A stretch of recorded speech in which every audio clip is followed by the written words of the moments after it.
Picture this. It's 1996.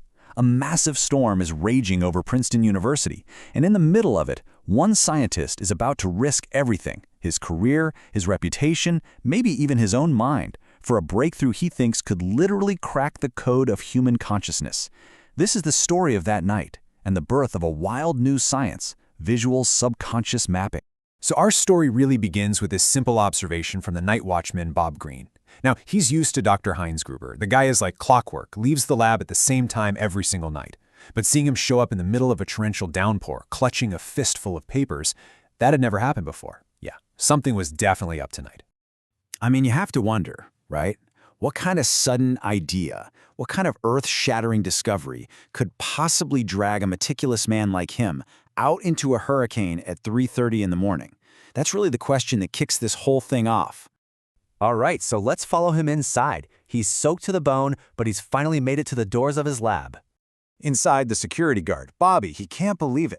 He knows Dr. Gruber as this quiet, reserved, almost painfully shy guy. But the man he sees tonight? There's this wild, electric energy in his eyes. It's a mix of total exhaustion and just pure, absolute triumph. And when Bobby offers to help with his rain-soaked papers, Gruber just clutches them to his chest. It was obvious to Bobby. Something huge was about to go down. But to really get what's happening, you need to understand the man himself when he's not running through a storm. So, let's take a closer look at the isolated visionary, Dr. Heinz Gruber. So who is this guy, Dr. Gruber? Well, he's basically a walking contradiction. On one hand, he's always impeccably dressed, almost obsessively neat. But on the other hand, his focus is so intense that the rest of the world just vanishes for him.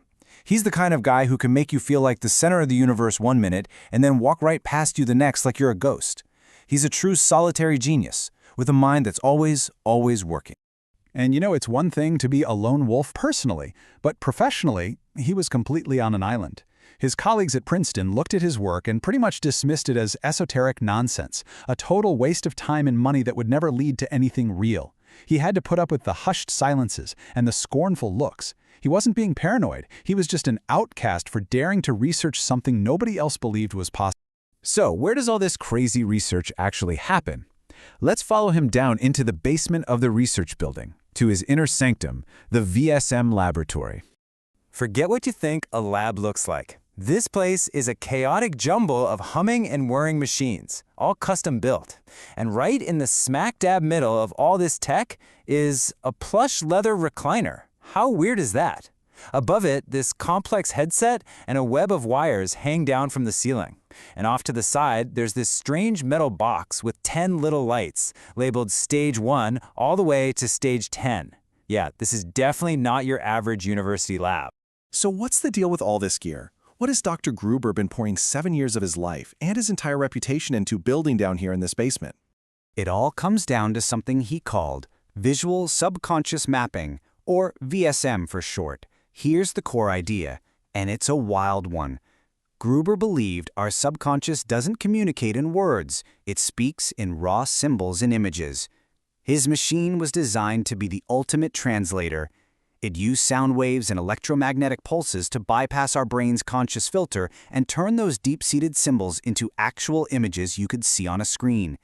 He was trying to make our dreams tangible, to literally give a keyboard to our innermost thoughts.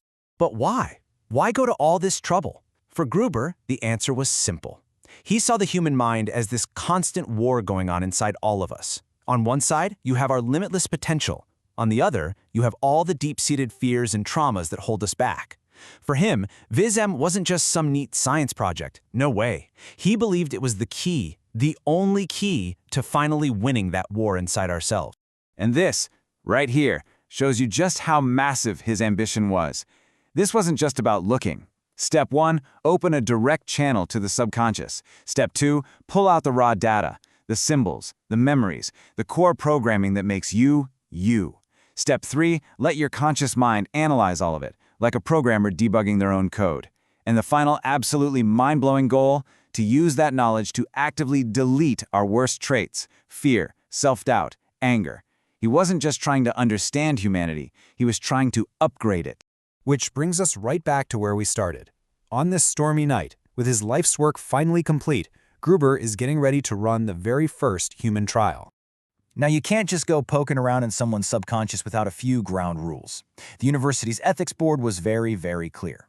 Every session needed an assistant, a medical team on standby, and the university board had to be notified. But the biggest rule, the one they basically underlined in red ink, the test subject could never, ever be left alone during the procedure.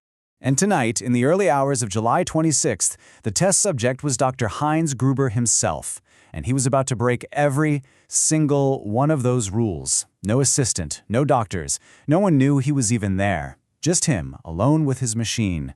She knew the risks, but that triumphant look in his eyes told the whole story. He believed the reward was worth it. You can just picture it. He attaches the sensors to his temples. A small smile probably crosses his face as he goes around the lab, flipping switch after switch. All the years of ridicule, the lonely nights, the obsession, it all comes down to this one moment. And then, at 3:33 in the morning, with one final click, visual subconscious mapping becomes a reality. He'd done it. He had kicked the door wide open to the vast, uncharted wilderness of the human subconscious. The machine hummed, that little stage 1 indicator glowed red, and the journey began. We started by asking what drives a man into a storm in the dead of night. But now, the bigger question is, what would he find waiting for him on the other side?